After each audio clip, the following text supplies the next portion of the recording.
السلام علیکم ورحمۃ اللہ وبرکاتہ۔ محترم سامعین، خواتین و حضرات،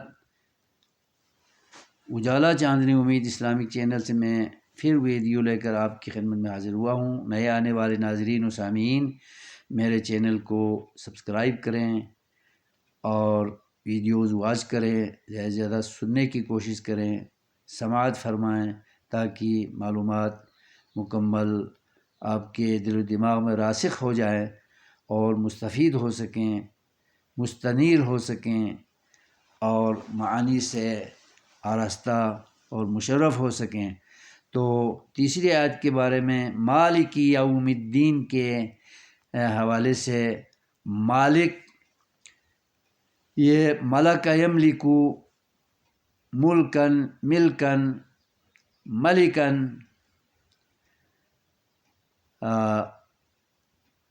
باب سے ہے، فعل یفعل سے، ضرب یضرب کے وزن پر، اور اس کے ملک یملک سے مشتق ہو کر یہ اسم فاعل کا صیغہ ہے، اور جس کا معنی ہے اختیار رکھنے والا، ملکیت رکھنے والا، اختیار و اقتدار رکھنے والا، مثبت منفی دونوں لحاظ سے، اور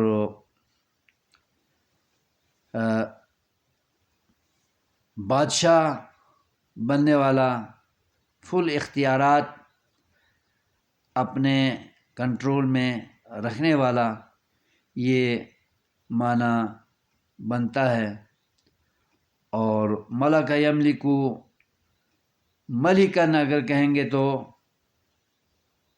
بادشاہ ہونے کے اعتبار سے با اختیار ہونا، ملک یملک ملکن، کسی بھی چیز کی ملکیت اور اس کا اہل ہونے کے اعتبار سے اختیار و اقتدار رکھنے والا۔ ملک یملک ملکن، کسی ملک کا بادشاہ یا اس کا مالک ہونے کے لحاظ سے اختیار رکھنے والا، یہ معنی اس کے ذیل میں آپ جان سکتے ہیں۔ اور مصدر سے فعل کا معنی متعین ہوتا ہے، تو مصادر کا علم ہونا یہ بڑی اہمیت رکھتا ہے، اور مصادر جو ہے افعال کے معانی کو متعین کرتے ہیں، اس لیے مصادر کا بھی علم ہمیں حاصل ہونا چاہیے، جو میں مختصر آپ کی خدمت میں پیش کیا کرتا ہوں۔ اور یوم جو ہے وہ اس میں ظرف ہے جس کی جمع ایام ہے۔ یوم ایک دن کو کہتے ہیں، اور ایام بہت سارے دنوں کو کہتے ہیں، جس کی یوم کی جمع ایام، یہ جمع مکسر ہے۔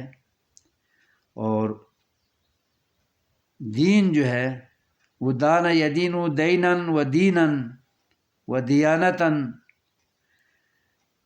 تابع ہونے کو بھی کہتے ہیں، جزا دینے، سزا دینے کو بھی کہتے ہیں دین، اور مذہب اختیار کرنا اور دینداری اختیار کرنا، کسی بھی عقیدے کو اختیار کرنا، اس کو بھی کہتے ہیں۔ اور دانا یدین دینن، یہ مقروض ہونا اور تابعداری اور فرمانبرداری کرنا، اس کے معنی میں بھی دین کا لفظ استعمال کیا جاتا ہے۔ باب تو دان یدین سے ہی ہوگا، دان یدین دینن کہیں تو مقروض ہونا، اور دان یدین دینن تو تابعدار ہونا اور مطیع و فرمانبردار ہونا، اور دان یدین دیانتن کسی بھی عقیدہ اور دین کے تابع ہونا، اسے اختیار کرنا، اس کے معنی میں استعمال کیا جاتا ہے۔ اور دین جب کہیں تو اس کی جمع ادیان ہے، اور دین کہیں تو اس کی جمع مکسر دیون ہے، بہت سارے قرضے۔ ادیان بہت سارے دین، بہت سارے مذاہب، بہت سارے عقائد و نظریات، اور دین جب قرضہ کے معنی میں ہے تو دیون اس کی جمع مکسر ہے، یعنی بہت سارے قرضے اور واجب الادا حقوق۔ ایسے معنی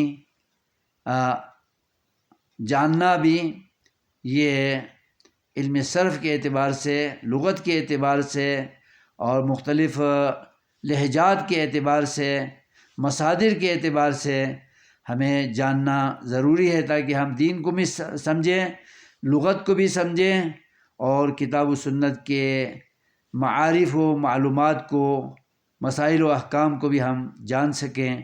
اللہ ہمیں سمجھنے کی اور عمل پیرا ہونے کی توفیق عطا فرمائے، آمین۔ والسلام علیکم ورحمۃ اللہ وبرکاتہ۔